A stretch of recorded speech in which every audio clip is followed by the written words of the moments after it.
네, 평화를 빕니다. 평화를 빕니다. 2월 영속 양성 강의를 촬영하고 있습니다. 네, 프란치스코 교황님께서 지난 1월 6일 강론에서 현대인이 갈망이 없다고 하시며 신자들에게 갈망을 하도록 격려하셨다고 합니다. 2월 영속 양성 강의에서는 교황님의 강론 말씀을 묵상해보고 프란치스코 성인 보나벤투라 성인의 말씀과 함께 현대인의 사라져가는 갈망을 살릴 수 있는 큐티에 대해 생각해 보도록 하겠습니다. 먼저 교황님의 1월 6일 강론 말씀 중에 일부를 발췌해서 읽어보겠습니다. 삶과 신앙의 여정은 깊은 갈망과 내적 열정을 요구합니다. 때때로 우리는 주차장의 정신으로 살고 있습니다. 우리를 앞으로 나아가게 하는 갈망의 충동 없이 주차되어 있습니다. 질문을 해봅시다. 믿음의 여정에서 우리는 어디에 있습니까? 하느님께서 우리에게 진정으로 원하시는 것이 무엇인지 묻지 않고 하루하루 사는 것으로 만족하는 것입니다. 우리는 많은 것으로 배부르지만 하느님에 대한 우리의 결핍된 갈망에 굶주리지 않습니다. 우리는 더 큰 것에 대한 갈망이 사라지도록 내버려 둠에도 불구하고 우리 자신의 필요, 먹고 입는 것에 집착합니다. 그리고 우리는 모든 것을 갈망하고 모든 것을 가지면서도 마음속에 공허함만 느끼는 공동체에 살고 있는 우리 자신을 발견합니다. 실제로 갈망의 결핍은 슬픔과 무관심, 슬픈 공동체, 슬픈 사제나 주교로 이어질 뿐입니다. 그래서 교황님께서 신자들에게 갈망하도록 격려를 하십니다. 먼저 우리 자신을 돌아보고 질문해 봅시다. 내 믿음의 여정은 어떻게 되어가고 있습니까? 주차되어 있습니까? 아니면 이동 중입니까? 믿음이 자라려면 항상 새롭게 시작해야 합니다. 그것은 갈망에 의해 촉발되어야 하며 하느님과의 살아있고 생생한 관계에 들어가는 도전을 받아들여야 합니다. 내 마음은 여전히 하느님을 향한 갈망으로 타오르고 있습니까? 아니면 습관의 힘과 내 자신의 실망이 그 불꽃을 끄도록 내버려 두었나요? 교황님께서 하신 강론 중에 일부인데요. 갈망이 사라지는 이유에는 뭐가 있을까요? 두 가지를 생각해 볼 수 있을 것 같은데요. 첫 번째는 우리가 원하는 것을 다 얻을 수 있으니까 그런 것 같습니다. 2022년 1월 23일 국가총회 때 국가 영적 보좌자 신부님 강론 말씀이었죠. 네, 영이 주인공이고 육은 따라오는 것이라고 하셨는데요. 네, 영이 중요한 것이고 육은 따라오는 것이고 또 영이 건강해야지 육도 건강하고 영이 병들면 육도 병들게 된다. 이렇게 그런 말씀이었는데요. 네, 교황님의 강론 말씀과 연결 지어보면 깊은 갈망, 내적 열정, 하느님께서 우리에게 진정으로 원하시는 것을 묻는 것을 하지 않고 육에 대한 것만 갈망하면 주객이 전도될 것입니다.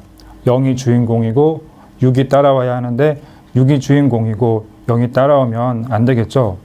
우리 자신의 필요, 먹고 입는 것에만 집착하면 더 큰 갈망인 영적인 갈망이 사라지고 그것을 알아차리기 어렵게 된다는 말씀입니다. 사부 성 프란치스코는 육적인 욕망과 영적인 욕망이 마음에서 서로 겨루고 있다고 말씀하셨습니다.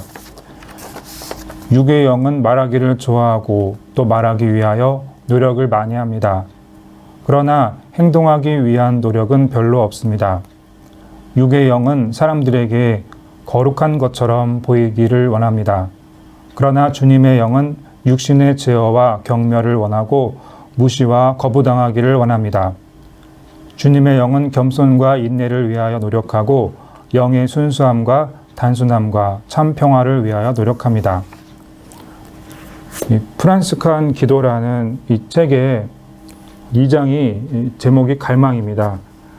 그래서 교황님의 말씀과 관련해서 한번 이거를 보았는데요. 지금 말씀드린 거는 여기서 또 발췌한 내용입니다. 그리고 갈망이 사라지는 두 번째 이유로는 옳고 그름, 의로움이라고 하죠. 그리고 아름답고 추함의 기운이 모호해서일 것입니다. 중국 그 성어에 이런 말이 있는데요. 공설 공유리, 파설 파유리. 이 말은 남편 말을 들으면 남편 말이 맞고 부인 말을 들으면 부인 말이 맞다라는 뜻입니다. 또는 시아버지 말씀도 옳고 시어머니 말씀도 옳다는 말씀도 되는데요. 이런 일이 비일비재한 것 같습니다. 옳고 아름다움의 기준은 무엇일까요? 저는 저녁 기도에 나와 있는 삼덕송에서 이것이 잘 나와 있는 것 같습니다. 하느님께서는 진리의 근원이시며 그르침이 없으시므로 계시하신 진리를 교회가 가르치는 대로 굳게 믿나이다. 하느님께서는 자비의 근원이시며 저버림이 없으시므로 예수 그리스도의 공로를 통하여 주실 구원의 은총과 영원한 생명을 바라나이다. 하느님께서는 사랑의 근원이시며 한없이 좋으심으로 마음을 다하여 주님을 사랑하며 이웃을 제 몸같이 사랑하나이다. 하느님께서 진리와 자비와 사랑의 근원이시라고 우리가 기도를 합니다. 진리가 모호해지면 갈망이 없어지는 것인데요. 예수님께서 진리와 자비와 사랑의 근원이신 하느님과 하나님 나라를 선포하셨습니다. 그리고 예수님께서 당신이 길이요 진리요 생명이라고 말씀하셨습니다.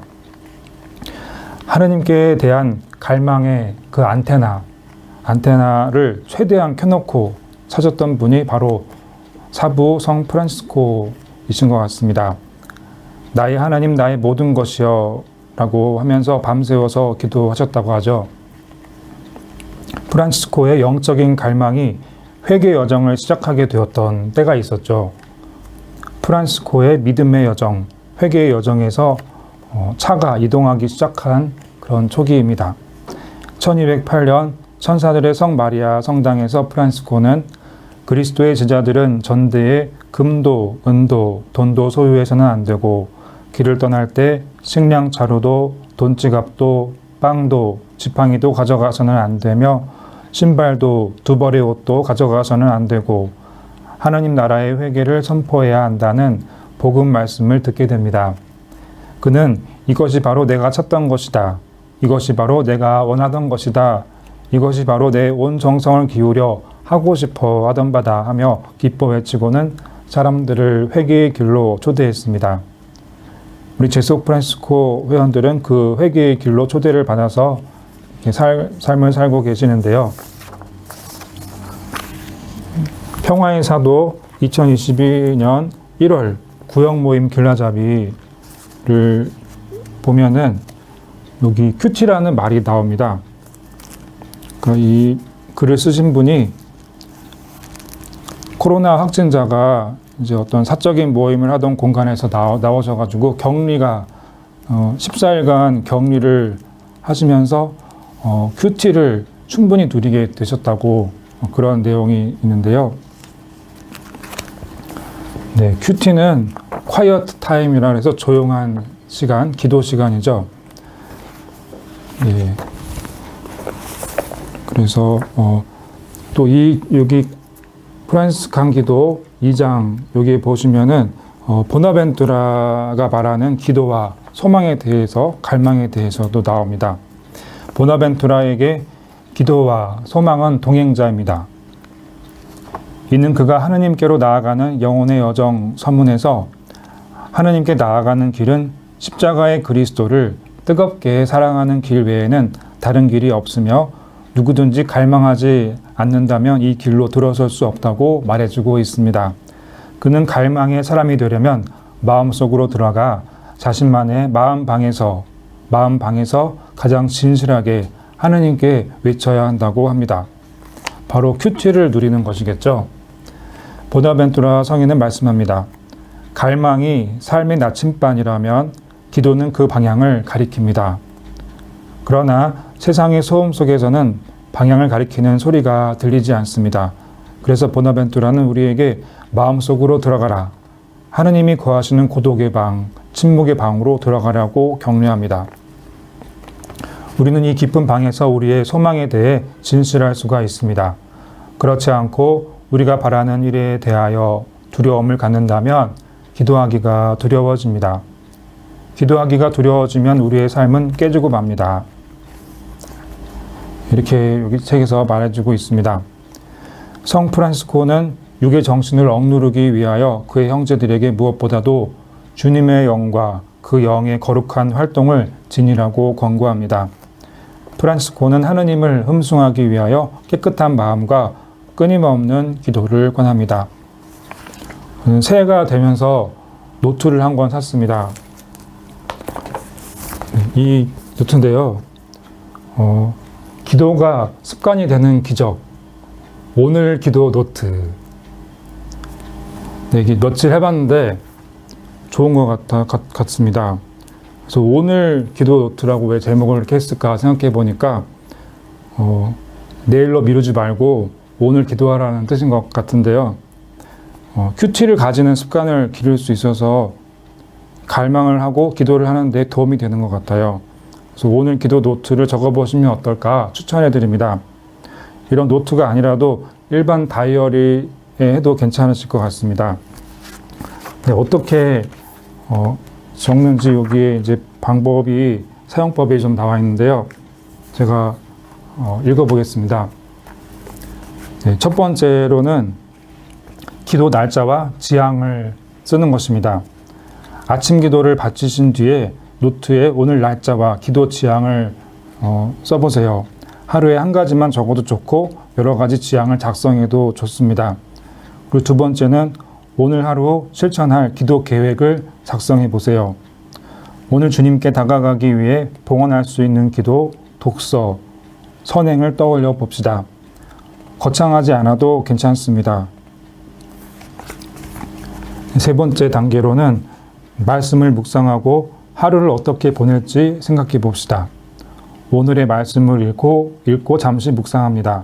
우리 곁에서 말씀하시는 하나님의 음성을 마음에 새기며 오늘 하루를 어떻게 보내면 좋을지 생각해 봅시다. 그리고 하루를 시작하며 바치는 기도를 적어 보세요. 네 번째로는 하루를 마치며 기도하는 시간을 가져보는 것입니다. 누구에게도 방해받지 않을 공간에 앉아 아무 생각도 하지 않고 잠시만 쉬어봅니다. 그리고 오늘의 말씀을 다시 읽고 하루를 되돌아보세요. 묵상 후에는 하루를 마치며 바치는 기도를 자유롭게 적어보세요. 그리고 다섯 번째 단계로 오늘 하루를 마무리하며 기도합니다. 오늘 노트를 작성하며 하나님과 대화를 나눴다는 사실을 잊지 마세요. 오늘 내가 겪은 행복한 일, 힘든 일 모두 주님께서 알고 계십니다. 오늘 하루 고생한 나를 스스로 칭찬해주며 항상 함께해 주시는 주님께 감사드려요. 이제 저녁 기도를 바치고 기쁜 마음으로 하루를 마감합시다. 네. 그래서 이거를 제가 처음 한 날에 예시를 한번 들어볼게요. 이게 100일 동안 기도를 하게 되는데요. 기도 지향은 마음이 지친 부부들을 위하여 기도합시다. 이렇게 있습니다. 기도 계획으로는 주모경 5회, 5회, 선행 1회, 그리고 오늘의 말씀이 적혀 있는데요. 데살로니가 1서 5장 16절에서 18절 언제나 기뻐하십시오. 끊임없이 기도하십시오. 모든 일에 감사하십시오. 이것이 그리스도 예수님 안에서 살아가는 여러분에게 바라시는 하나님의 뜻입니다. 하루를 시작하며 이제 기도를 적는데요. 네, 기도를 적었어요. 주님, 결혼 이후 7년이 되면 마음이 지치고 짜증나는 부부들이 있다고 합니다. 부부간의 신뢰와 존중이 불신과 경시로 전락하지 않도록 가정이 어려움 가운데서도 주님을 중심에 모시는 성가정이 될 수 있게 아기 예수님 은총 주세요 하고 이제 적었고요. 그리고 기도는 이제 주모경 오회를 바치고 선행을 한번 이제 하루 동안 했습니다. 그리고 하루를 마치며 적었습니다. 주님, 수도 생활을 하면서 가정 생활을 하는 이들의 어려움을 이해해주고 기도해주는 것이 쉽지 않음을 안타깝지만 인정할 수밖에 없습니다. 그래도 좋으신 주님, 제 입술의 기도에 귀 기울여 주셨으리라 믿으니 감사 찬미드립니다. 처음 쓴 기도 노트 작심삼일이 아니라 꾸준히 할 수 있도록 도와주세요. 이렇게 했는데요. 살다 보니까 몇 번 빠뜨리게 되더라고요. 바빠서 그렇습니다. 그래서 하나님께 대한 갈망을 꾸준히 하시고 믿음이 나날이 진보하시는 그런 제속 프란시스칸들이 되시기를 기도드립니다. 그래서 오늘 영성 양성 강의는 이렇게 마치도록 하겠습니다. 감사합니다.